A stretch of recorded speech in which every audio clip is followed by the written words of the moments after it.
Si je rentrais dans des considérations, on va dire émotionnelles ou de croyances, de religion ou autre, de toute façon, la réponse était mauvaise.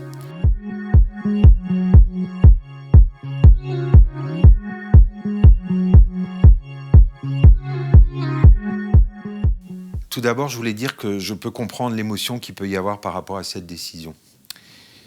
Tu sais, en fait, dans sa vie et dans les différentes expériences professionnelles, moi, j'ai toujours considéré que ce que l'on faisait, ça permettait d'apprendre et ça a été un vrai apprentissage, cette question. Parce que ça m'a fait prendre conscience d'une chose, c'est que parfois, quand on est décideur, et notamment dans la fonction de maire, il y a des décisions ou des choix, plutôt, où quelle que soit la décision que l'on prenne, la solution est mauvaise.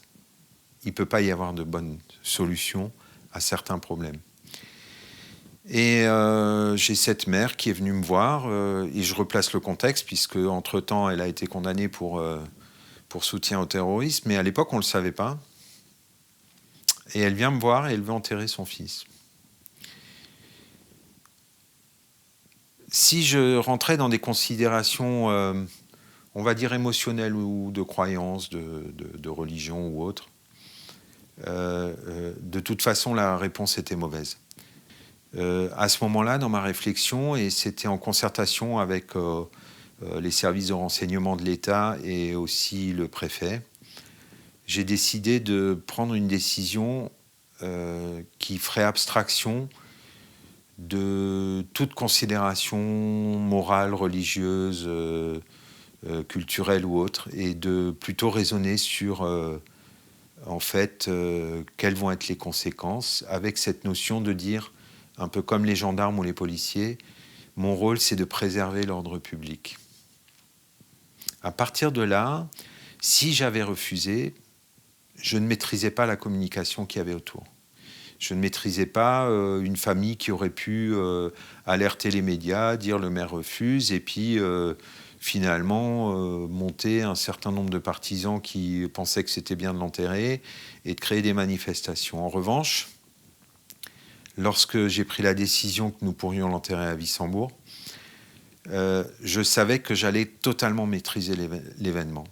Et maîtriser l'événement, ça voulait dire qu'en avance, on imposait le nombre de personnes qui étaient là, ils étaient 7, la vérification des identités et une validation par la préfecture pour leur présence. Si on imposait l'heure, c'était le matin, 6h du matin, un moment où normalement il n'y a pas grand monde sur la voie publique.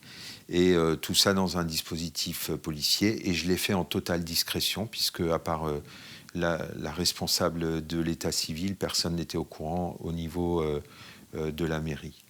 On me l'a reproché, ça aussi, mais ce que je voulais, c'était éviter ce qui s'était passé lorsqu'on avait appris l'identité du terroriste, où on a eu un déferlement, des dizaines de journalistes étaient là, toutes les chaînes d'infos étaient là, j'ai été assailli par le téléphone et je voulais absolument éviter ces débordements.